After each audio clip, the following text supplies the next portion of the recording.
Hola a todos y a todas, les doy la bienvenida a esta segunda cita de la serie de videos donde estamos comentando y revisionando toda la trilogía del Señor de los Anillos de las películas de Peter Jackson.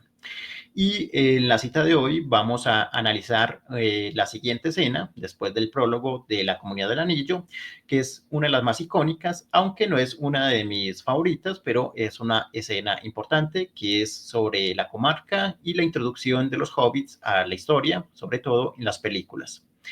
Y bueno, entonces, como saben, esta es una serie de videos donde vamos a analizar, vamos a comentar y a revisionar toda la trilogía de películas de Peter Jackson. Entonces, esta va a ser una serie de videos muy prolongada, muy larga, que se va a extender en el tiempo, pero con poco a poco pues las vamos haciendo. Y hoy entonces es la segunda cita, va a ser el segundo revisionado. Ya vimos la primera parte que fue dedicada al prólogo de la Comunidad del Anillo y hoy entonces continuamos con la siguiente escena importante que es entonces sobre los hobbits. Así que sin más preámbulo, empecemos. Entonces vamos a estar dando algunos datos curiosos, haciendo algunas comparaciones con el libro o los textos de Tolkien y ir comentando la adaptación que hace Peter Jackson y también la apreciación cinematográfica que a estas películas hay que hacerlas y que es inagotable y con el paso de los años pues hay que seguir haciéndola. Y entonces empecemos con la primera toma. El 22 de septiembre del año 1400.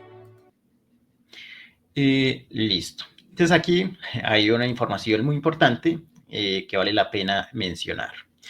Entonces, la escena inicia con Bilbo escribiendo el libro rojo y entonces inicia, obviamente, fechando el tiempo en el que se encuentra. Eh, Básicamente aquí la película, la trilogía, ya empieza a adaptar propiamente los libros de Tolkien, el libro de El Señor de los Anillos y La Comunidad del Anillo. Aquí Bilbo empieza a escribir el libro rojo y empieza a hablar sobre los hobbits. Y precisamente así inicia La Comunidad del Anillo, con una introducción de Tolkien sobre los hobbits, las comarcas, y luego empieza el relato como tal, que sería el primer capítulo del primer libro, que se llama Una fiesta muy esperada. Pero esta introducción es donde ahí sí Peter Jackson empieza a adaptar el libro. Y entonces aquí vemos a Bilbo fechando el tiempo en el que se encuentra. Entonces habla del 22 de septiembre. El 22 de septiembre es el cumpleaños de Bilbo y curiosamente también nos narra Tolkien que es también es el cumpleaños de Frodo. Bilbo y Frodo cumplen el mismo año, en el 22 de septiembre. Eh, Aquí Bilbo estaría cumpliendo 111 años porque Bilbo nació en el 2000, en el 2890 de la tercera edad, entonces estaría cumpliendo 111 años. Frodo, en esta misma fecha, el 22 de septiembre, estaría cumpliendo, creo que 33 años, porque Frodo nació en el 2968 de la tercera edad.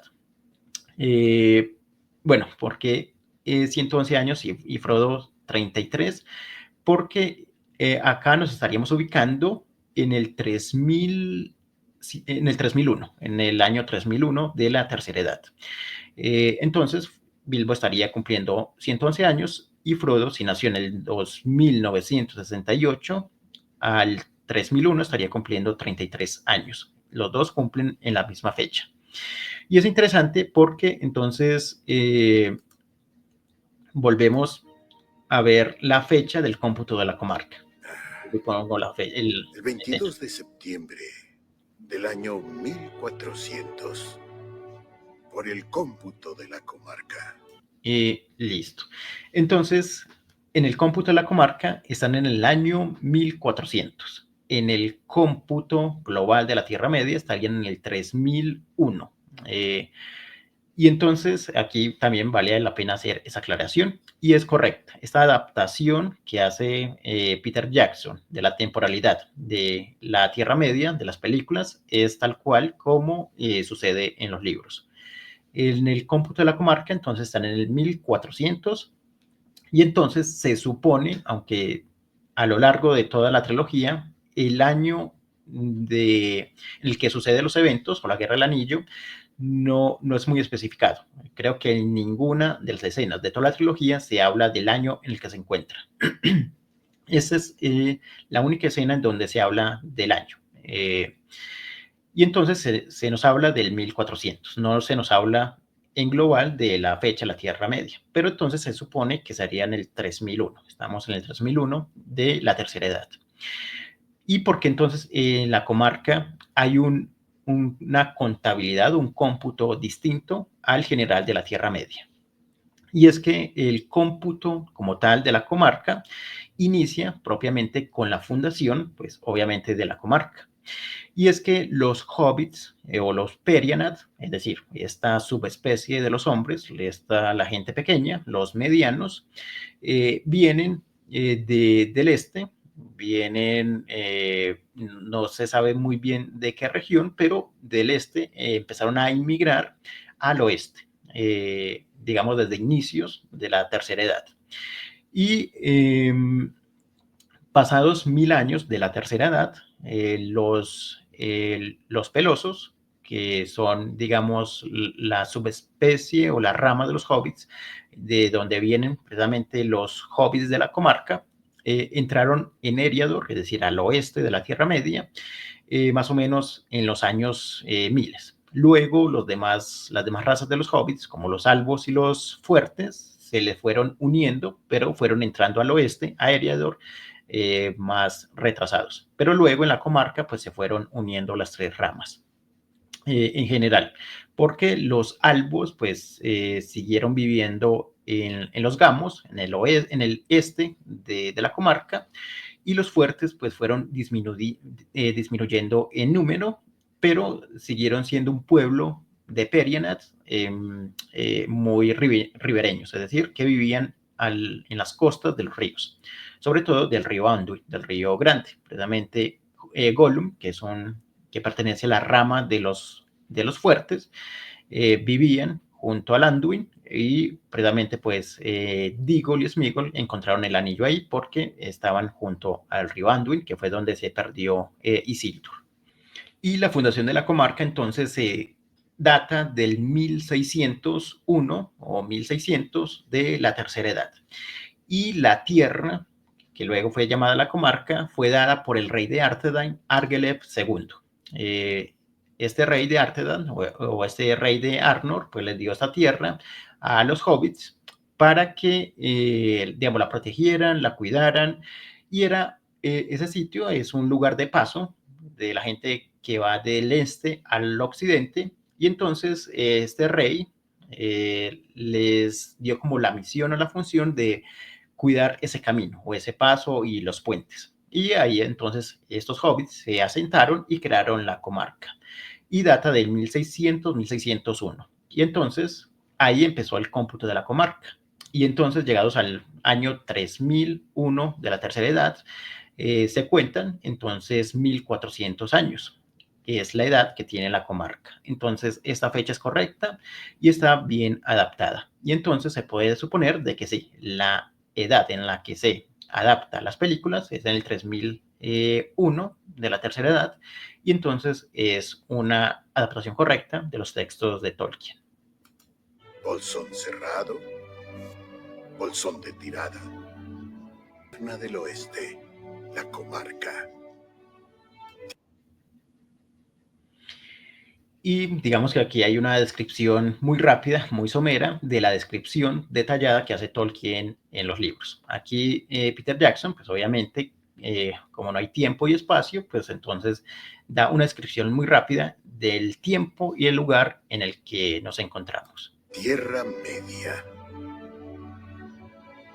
La tercera edad de este mundo. Oímos pues el tema de la Comunidad del Anillo precisamente por el título, la Comunidad del Anillo.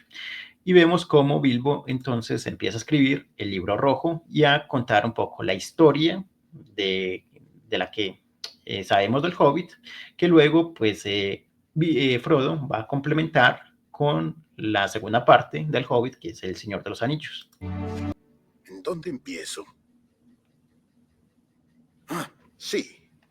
Labrado en las 4 cuadernas de la comarca por muchos cientos de años. Listo. Y acá entonces también es un dato correcto. Los hobbits entonces dividen la comarca en 4 distritos, que son entonces las cuadernas, la del norte, la del sur, la del este y la del oeste, donde queda Hobbiton. Y sí, los hobbits, entonces como vemos, han vivido en la comarca cientos de años, 1400 años más Muy exactamente. contentos de ignorar y ser ignorados por el mundo de la gente grande. De que la Tierra Media está llena de incontables criaturas extrañas. Los hobbits deben parecer poco importantes. Esto también, estas líneas también son sacadas del libro, Tolkien lo escribe en esa introducción sobre los hobbits, y es que Tolkien nos narra que los hobbits son muy antiguos, que estuvieron ahí en la Tierra Media desde la Segunda Edad, pero que obviamente no tenían registro, digamos, los grandes sabios o los escritos oficiales, pues no se hablaba nada de los hobbits. Precisamente, entonces, como ahí dice, porque el mundo estaba lleno de criaturas, de razas, que digamos sus acciones eran más importantes, por ejemplo, para los hombres, los elfos y los enanos. Entonces los hobbits se caracterizaban por ser muy escurridizos. Entonces, por eso nadie sabía de ellos se ocultaban muy bien, y solo cuando en la tercera edad, precisamente a principios de la tercera edad, los hobbits empiezan a desvelarse, por así decirlo, a mostrarse y a exponerse, porque a principios de la tercera edad, Sauron empieza a crecer, empieza de nuevo a regresar y regresa en el este, sobre todo en el Bosque Verde, que es lo que empieza a provocar la migración de muchas criaturas, entre ellos los hobbits. Los hobbits vivían en el este, muy cercanos al Bosque Verde, también, digamos, las diferentes ramas, y entonces los hobbits se ven obligados a migrar sobre todo al oeste. Y entonces empiezan a exponerse, ya la gente empieza a notarlos. Pero es precisamente porque Sauron empieza a extender su sombra en el bosque negro. Que al final, pues los hobbits tienen que unirse, aliarse y comerciar con la gente grande, pues con los hombres como tal, y entonces ahí ya empiezan a exponerse, a notarse como un pueblo numeroso, un pueblo útil, un pueblo interesante, que es entonces cuando el rey Argeleb II pues los tiene en cuenta y les da pues la tierra de la comarca. Pero entonces los hobbits es una raza entonces curiosa, precisamente tanto antes de la tercera edad y después de la tercera edad, nos narra Tolkien, que desaparecen, empiezan a volverse escurridizos, es decir, después cuando Sauron es derrotado y empieza el dominio del hombre, con el tiempo, con el pasar de las eras, pues los hobbits vuelven a escurrirse, vuelven a desaparecer, eh, porque empiezan como a ser invadidos o dominados por los hombres. Ya la raza de los hombres domina pues toda la tierra. Y entonces estas líneas son interesantes porque así no lo cuenta Tolkien. Entonces es una descripción y una buena adaptación que vemos en esta escena de los textos del profesor. No tienen renombre como guerreros, ni se cuentan entre los más sabios. Y entonces, sí, como veíamos, como estábamos diciendo, los hobbits, pues era una raza que solo veía por sí misma, por sus comodidades, no quería resaltar, solo le importaba vivir muy cómodamente, y fue una práctica, pues, que en la fértil tierra de la comarca lo pudieron desarrollar más. Esa cultura de vida que es estar muy encerrados en sí mismos, de cultivar sus gustos, de cultivar, digamos, sus prácticas, su cultura, que, digamos, tienen esta naturaleza de ser muy reservados, ser muy cautos, y entonces, aunque pues es una raza conocida, por así decirlo, en la comarca, pues ellos seguían estando muy conservados, digamos, en comparación al resto pues, de la Tierra Media, donde la dinámica era más activa, había pues más guerras, más luchas, y en cambio los hobbits pues estaban más preservados y reservados en la comarca. Y entonces pues de ahí viene el contraste con Bilbo y Frodo, de que son estos hobbits que salen a la aventura, que se unen a la dinámica activa del resto del mundo y que son, por así decirlo, privilegiados en ese aspecto que no es propio de los hobbits, que es la fama. Entonces Bilbo y Frodo se vuelven los hobbits más famosos de todo el mundo, porque entonces se atreven a salir de esta zona de confort y se unen pues a esa actividad que hay en el mundo exterior. De hecho, hay quien afirma que la única verdadera pasión del comida es una idea injusta. Las razones realmente están en la paz, la quietud y la tierra bien arada. Más nuestros hábitos son listo, entonces como saben tengo que estar pasando las escenas, ir pausándolas para que no salte el copyright. Y entonces me quedo donde haya una información interesante para comentar. Feliz cumpleaños. Listo, acá pues hay algo también para comentar. Aquí sí puede haber alguna diferencia, un detalle diferenciador entre la película, lo que vemos en pantalla, y los textos de Tolkien. Porque aquí se nos muestra que es el cumpleaños de Bilbo y vemos que toda la comarca o todo Hobbiton están ayudando y colaborando en la fiesta. En el libro no es tanto así, porque sí, Bilbo está preparando su fiesta, está preparando su cumpleaños, pero se caracteriza por que es una planeación muy reservada y que los demás hobbits participan más como chismosos o expectantes de qué es lo que va a hacer Bilbo. Y entonces Bilbo se encierra en bolsón cerrado a escribir invitaciones, a recibir gente, ayudantes de esta fiesta. Y entonces no es como que toda la comarca se uniera a prepararle la fiesta a Bilbo, sino más bien es como el contrario, que Bilbo es el que está encerrado preparando su fiesta para dársela al resto de la comarca, y entonces la comarca está como tratando de chismosear qué es lo que está preparando Bilbo, aunque obviamente se sabía que es su cumpleaños, que toda la gente, incluso los niños, están esperando esa fiesta, pero no es como así de que toda la comunidad está ayudando, sino que es más, un poco más reservado. Y también pues la diferencia es que en la misma fecha, del cumpleaños de Bilbo, pues él no está escribiendo el libro rojo, sino que en el libro pues van pasando muchos días, muchas semanas para la preparación de esta fiesta. Pero obviamente, por la falta de tiempo y espacio de una adaptación cinematográfica, muchos de los acontecimientos se tienen que unir en uno solo, en una sola escena o en un solo acontecimiento. Y aquí es donde reside el reto adaptativo de un guión y de una dirección cinematográfica, que Peter Jackson lo hace muy bien, porque todo fluye muy orgánicamente, sí se siente muy natural, cuando en el libro pues es muy distinto. Entonces es algo pues a comentar y a resaltar.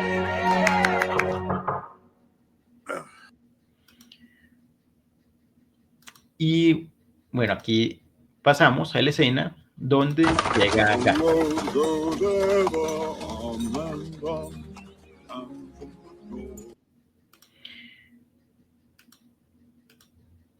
Y obviamente, pues tampoco pasa así en el libro, pero es muy interesante cómo la adaptación y el guión de Peter Jackson, de nuevo, hace los cambios de manera muy natural, de que sí funciona con los escritos de Tolkien, aunque sean diferentes. Obviamente esa escena no pasa cuando llega Gandalf a la fiesta de Bilbo. Frodo, en ese relato de los libros, pues no aparece mucho, se centra mucho en Bilbo y en la llegada de Gandalf. Pero obviamente, como Frodo va a ser el protagonista de esta historia cinematográficamente, pues hay que empezar a presentarlo y a mostrar las relaciones que tienen con los personajes, sobre todo con Gandalf, la gran amistad que lo une con Gandalf. Y esta adaptación que hace Peter Jackson aquí es, digamos, es magistral, porque también lo vuelve una escena icónica de la trilogía. También algo interesante a comentar aquí es que precisamente como hay muchas personas no hobbits que ayudan a Bilbo a realizar la fiesta, Tolkien narra que antes de que llegara Gandalf llega otra carreta, pero esta carreta está traída por los enanos, por unos enanos, digamos, unos enanos random o anónimos, que traen pues muchos regalos, muchos objetos. Y luego pues nos revela que lo que traen los enanos son regalos para la gente, digamos unos encargos que había hecho Bilbo, que son encargos, juguetes, objetos curiosos, objetos incluso mágicos, que Bilbo va a repartir en la fiesta. Y entonces una de las carretas que llega es atraída por enanos y entonces los enanos también ayudan a Bilbo a realizar la fiesta, a realizar los preparativos. No son los enanos del Hobbit, de la compañía de Thorin, sino que son como enanos amigos de Gandalf y amigos de Bilbo. Y luego, creo que se narra que es una semana o 2 semanas después, llega Gandalf, también con la carreta, y aquí Gandalf pues trae los fuegos artificiales, que son los que se van a usar en la fiesta. Y sí, digamos, los enanos llegan de noche y Gandalf llega de día, así como se muestra acá en la película.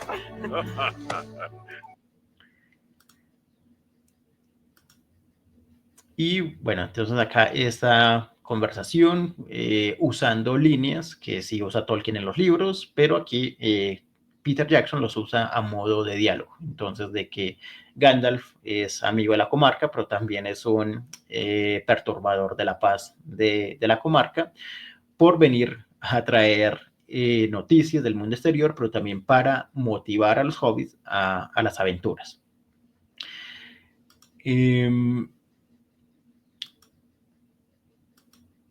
Y también en paralelo, pues vemos esta presentación de Gandalf, de Frodo, pero Bilbo sigue con su narración en el libro rojo. Si es que cambia. En la comarca todo está hecho para que dure, pasando de una generación a la siguiente. Siempre ha habido un bolsón viviendo aquí bajo la colina. Y este, digamos, es una línea interesante de que siempre ha vivido un bolsón bajo la colina y es cierto, creo que fue el suegro, bueno, el abuelo de Bilbo o el suegro del padre de Bilbo, quien construyó la casa de la colina, la casa Hobbit de la colina. Y como dice Bilbo, siempre habrá un bolsón en bolsón cerrado, lo que pues luego se va a contradecir en los libros. Es decir, este es un detalle curioso. En los libros pues sabemos que al final los Sacovillas Bolsón compran la casa a Frodo, cuando Frodo pues tiene que partir con el anillo, y luego al final Bolsón Cerrado le va a quedar y va a ser heredado por Sam Gamgee. Entonces no se cumple esta profecía de Bilbo de que siempre va a haber un bolsón viviendo en la colina. Pero en la película, en la versión cinematográfica, sí es distinto porque al final, pues al final de la escena del Retorno del Rey, cuando Sam vuelve de los Puertos Grises y llega con su familia, vemos que no entra en la casa de Frodo, como si pasaría en los libros, sino que se queda en la casa, se supone que de él, que es una casa hobbit más abajo de la colina de los Bolsón. Entonces, en la versión cinematográfica, no es heredada la casa de los Bolsón a Sam, sino que Sam se queda en otra casa. Entonces, es un detalle ahí curioso Bolsón que vale la pena decir. Y eso no cambiará. Esta línea Tengo es que la que decirlo. nos referimos. Bilbo está muy extraño.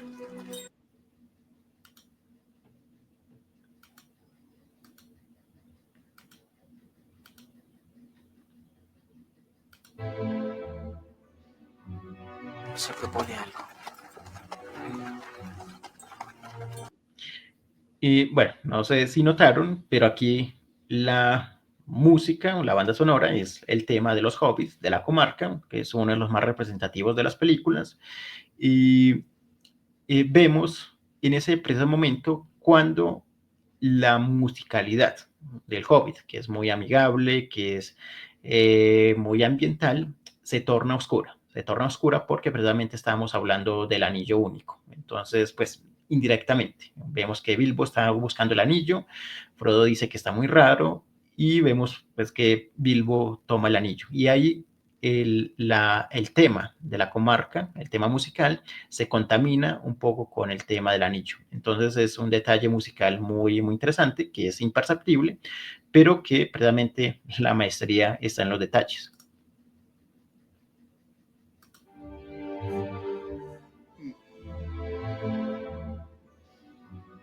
Se propone algo. Esta línea es muy interesante porque Frodo dice o sospecha que Bilbo está planeando algo, que él sospecha algo, que se prepara algo. Y Gandalf lo ve raro porque es cierto.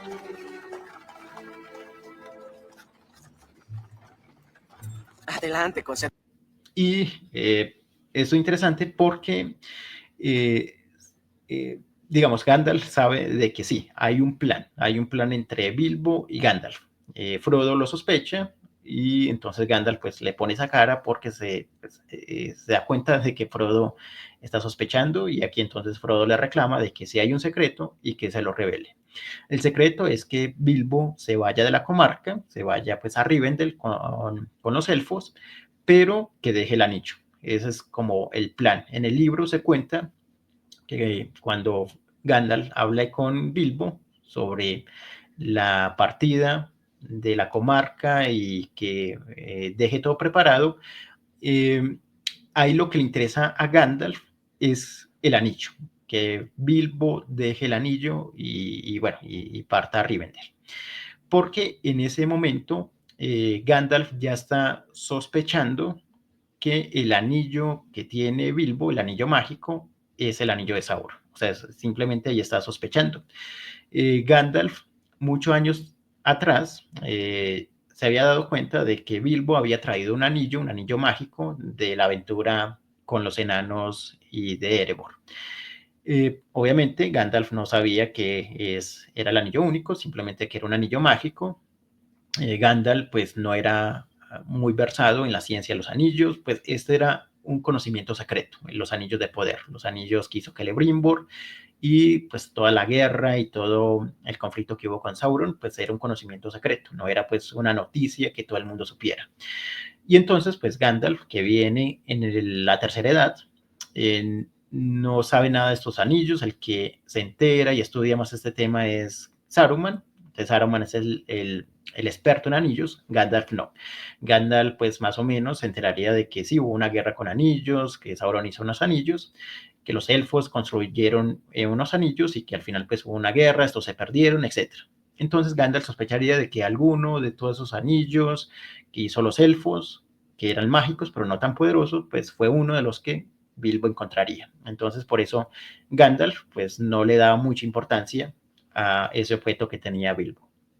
Pero después de pasar los años, después de mucha investigación, Gandalf pues ya empieza a sospechar de que quizás el anillo que se perdió, que el anillo que le perteneció a Sauron, que es muy poderoso, donde Sauron puso parte de su espíritu, es un objeto peligroso. Ya esto él lo había discutido con el Concilio Blanco, con Saruman, y entonces a Gandalf le quedó preocupando ese objeto, de que ese objeto podría aparecer.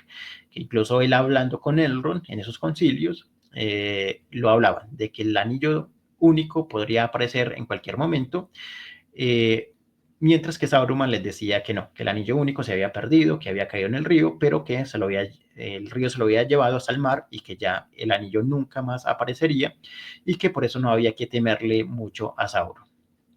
Pero Gandalf obviamente sospechaba. Con el tiempo se empezó más a sospechar de que el anillo que tenía Bilbo pues era el anillo único pero no tenía pruebas, todavía no estaba confirmado. Y entonces Gandalf había preparado con Bilbo de que si él se fuera digamos, de vacaciones en una aventura,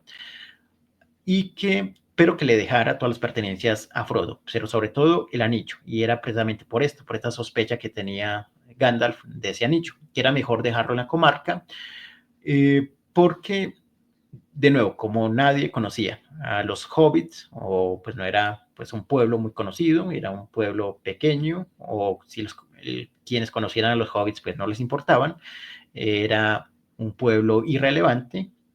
Y entonces esto le convenía a Gandalf por si el anillo que tenía Bilbo sí era el anillo único. Entonces él le convenía que el anillo permaneciera en secreto, fuera o no el anillo de Sauron.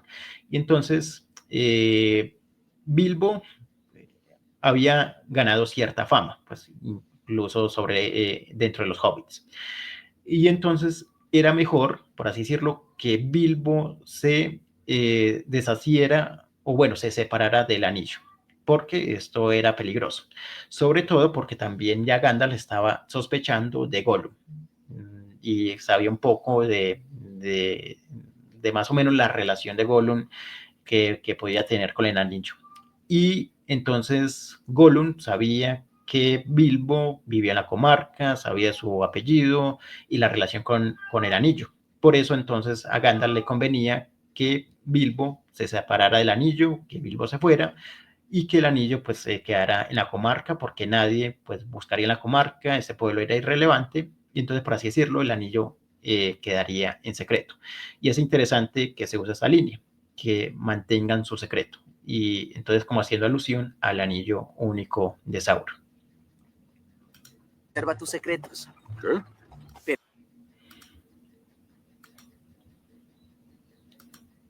Y avanzamos a esta escena que es muy icónica y hay algo que decir acá.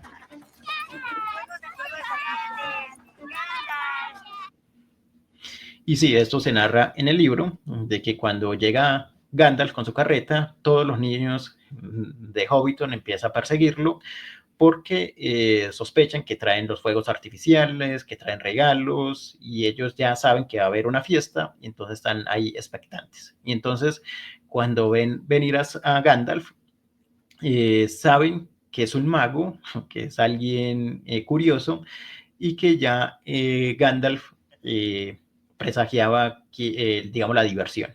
Es así como cuando en un cumpleaños traen un mago y entonces los niños pues se alegran. Entonces Gandalf es como el mago pagado de la fiesta que llega y anuncia pues la diversión. Y así más o menos se narra de que Gandalf, más que ser un amigo de Bilbo, pareciera como si Bilbo lo hubiera contratado para que viniera a entretener a los niños. Entonces esta escena es muy curiosa, precisamente porque hace referencia. Y aquí, en esta escena de los fuegos artificiales, aquí hay una diferencia, pero también hay un detalle interesante a mencionar. Y es que en el libro, sí, los niños persiguen a Gandalf para que les muestre algo pues, de magia, algún truco y algo de los fuegos artificiales, pero no sucede. Esta escena en los libros no sucede. De hecho, los niños cuando persiguen a Gandalf hasta la casa de Bilbo, Gandalf los echa, que ya tendrán su diversión a su tiempo, más o menos les dice, y Bilbo les da algunas monedas para que pues no se sintieran tristes. Pero al final pues los niños lo que querían era ver fuegos artificiales y pues no lo satisface las monedas que le da Bilbo y entonces se van pensando que entonces no va a haber ninguna fiesta por esa mala actitud de Gandalf. Y aquí entonces más o menos lo vemos, que Gandalf pues no les hace caso, pero al final pues sí les muestra los fuegos artificiales. Entonces aquí de nuevo es una muy buena adaptación de Peter Jackson porque todo sucede como muy orgánico y siendo fiel a lo que escribe Tolkien, obviamente poniendo unos cambios, unos detalles que digamos, cambia, adapta, pero también enriquece la versión cinematográfica que estamos viendo.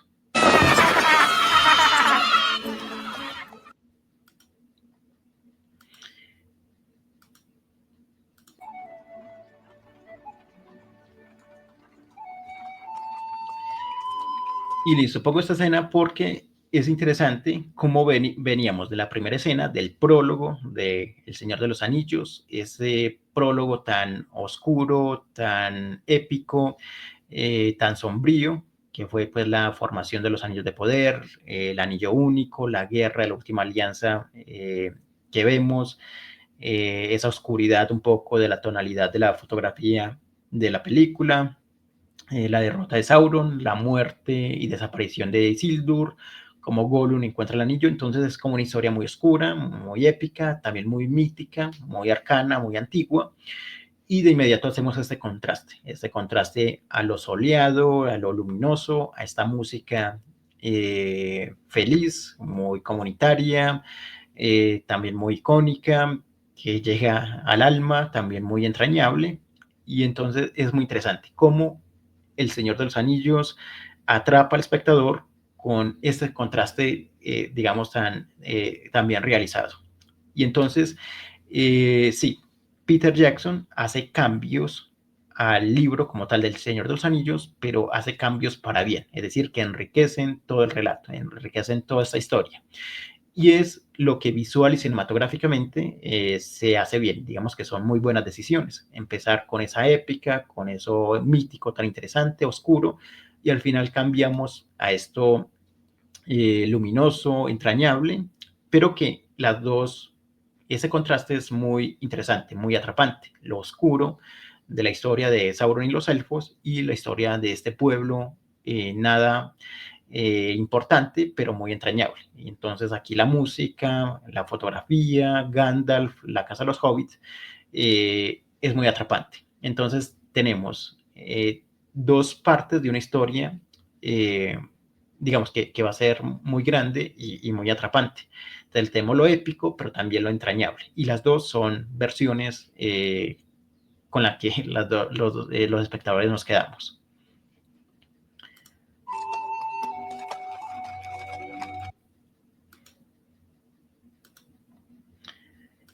Y entonces aquí un poco ¿Y qué me dices de viejos amigos? un poco la conversación de Bilbo y Gandalf.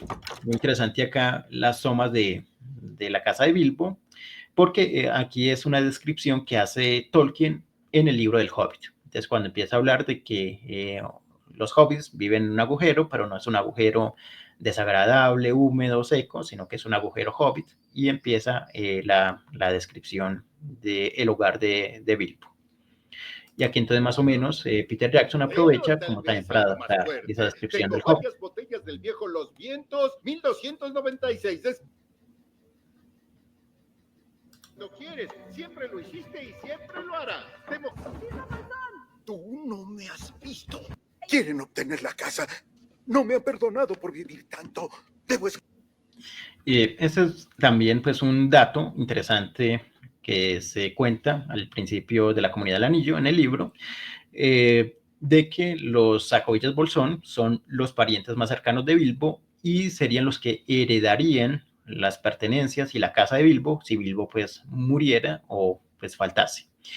Entonces, por eso Bilbo dice que están disgustados con Bilbo porque ha vivido mucho y ellos ya quieren la casa, quieren las pertenencias de Bilbo, su posición en la sospecha de que Bilbo tiene túneles llenos de tesoros, llenos de oro, y entonces que pues son unos parientes muy desagradables, antipáticos, y que pues no les cae bien Bilbo y por eso esperan a que se muera rápido para obtener la casa.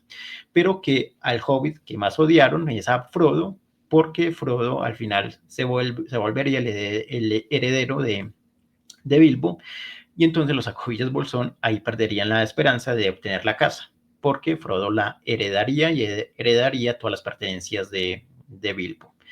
Y entonces se cuenta en el libro que los Sacovillas Bolsón detestaban a Frodo por quitarles esa riqueza o esa herencia. escapar de los parientes atolondrados. Dan un momento de paz. Quiero ver montañas de nuevo. Y todo está listo. Ya estoy Oh. Entonces vas a seguir con tu plan, ¿eh? Entonces un poco acá, retomando lo que antes estábamos explicando, el plan pues, de Bilbo, pero también era plan de Gandalf. Incluso en el libro, Gandalf le dice, ese plan hay que continuarlo, hay que concretarlo, porque le serviría mucho a Bilbo, pues digamos para su salud, para su mentalidad, para su objetivo de terminar el libro, pero sobre todo Gandalf dice, es un plan que nos conviene a todos. Entonces, esta es una línea muy, muy interesante, muy pequeña, pero muy interesante, que nos dice un poco lo que antes estábamos hablando, que es el tema del anillo, de que Bilbo se separe de la comarca y deje todas sus pertenencias, pero sobre todo el anillo. Porque precisamente Gandalf en el 3001 ya sospechaba eso, de que el anillo podría ser el de Sauron y que tendría que mantenerse ahí, oculto, secreto, desapercibido de todo el resto del mundo, incluso pues de los mismos hobbits. Y entonces a nadie se lo había revelado, ni al Concilio Blanco y obviamente no a Saruman. Sí, todo está listo. Ya estoy preparado. Le vas a decir, ¿verdad? Sí, Te estima demasiado. Estoy muy delgado. Y aquí entonces vemos un poco esa cara de sospecha de Gandalf, como un poco confirmando lo que él empieza a sospechar, de que ese objeto, ese anillo, no es del todo confiable, sino que guarda algo más grande. Quiero vacaciones. Y muy largas. Espero no volver aquí. Y listo, hasta aquí llega la escena que vamos a analizar hoy, sobre los hobbits y la introducción de la comarca. Otra diferencia y dato a comentar es que aquí, obviamente, como une muchos eventos, realmente Gandalf pues llega a la fiesta de Bilbo en el 3001 y luego, pues cuando Bilbo se va de la comarca, pues todas estas pertenencias le quedan a Frodo, la casa y el anillo. Con el tiempo, o sea, siguen pasando los años y Gandalf vuelve a visitar a Frodo. Entonces no es como vemos aquí en la película, que todo pasa muy rápido y en una sola ocasión, sino que Gandalf, pues todo es más prolongado, pasan algunos años y Gandalf sigue visitando a Frodo. Es decir, que Gandalf sigue visitando la comarca. La visita muy a menudo, va incluso en el 3004, es decir, 3 años después de este cumpleaños. Luego vuelve y visita a Frodo en el 3008, digamos 8 o 7 años después de este cumpleaños, y pasan muchos años. Es decir, que cuando Gandalf vuelve a visitar a Frodo y le revela la verdad del anillo en el 3018, entonces ya han pasado 17 años. Aquí vemos que no, todo pasa rápido. Gandalf descubre que el anillo tiene alguna maldad, va a Minas Tirith a buscar los pergaminos y los escritos de Isildur para confirmar qué pasó con ese anillo y si encuentra algo que pueda revelar y comprobar que el anillo que tiene Bilbo es el anillo de Sauron. Esa investigación en Minas Tirith y de los pergaminos de Isildur, Gandalf lo hace en el 3017. Entonces, ahí vemos todos los años que pasan, y en el 3018 vuelve a la comarca y habla con Frodo, y ahí es donde ya le revela, que pues hace la prueba final.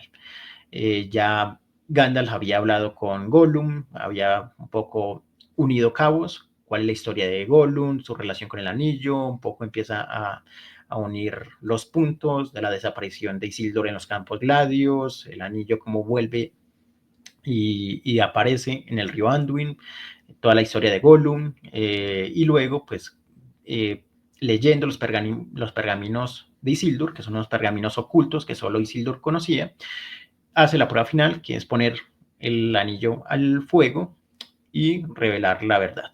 Y esto pues sucede en el 3018. Esta escena en concreto en los libros es en el 3001. Entonces pasan 17 años de esta primera visita de Gandalf y a la última visita de Gandalf que hace a la comarca. Pero aquí, de nuevo, el guión y la adaptación tiene que ser muy precisa, muy concisa y muy orgánica. Y es lo que consigue El Señor de los Anillos. Porque no vemos ninguna incoherencia, ninguna falta de lógica. Y entonces tenemos dos versiones de una historia que se cuenta muy bien. La historia de Tolkien en los libros y la historia de Jackson en las películas. Y listo, entonces hasta acá esta escena de la comarca, de la trilogía, y aquí entonces ya comentamos algunos aspectos de los libros, algunos datos de la historia en general y algunos aspectos cinematográficos de la trilogía de Peter Jackson. Pronto volveremos entonces con el nuevo video analizando la siguiente escena sobre la trilogía del Señor de los Anillos. Puede ser la fiesta como tal del cumpleaños de Bilbo o cuando Gandalf le revela la verdad del anillo de Sauron a Frodo, y que es una escena también muy interesante. Bueno, entonces espero que les haya gustado, espero que comenten si me faltó algún detalle, algún aspecto a analizar de esta escena, o algún dato de los libros, o algún detalle o punto de comparación entre el libro y la película, para que entonces sigamos aprendiendo un poco del mundo de la Tierra Media. Entonces, dale me gusta este video, comenta qué te parece y suscríbete al canal si no lo has hecho para que sigamos trayendo videos y haciendo estas revisiones y este análisis de la trilogía del Señor de los Anillos, que nos gusta mucho y que es la mejor trilogía de la historia del cine. Entonces, hasta aquí, nos vemos en un próximo video. Un saludo y hasta pronto.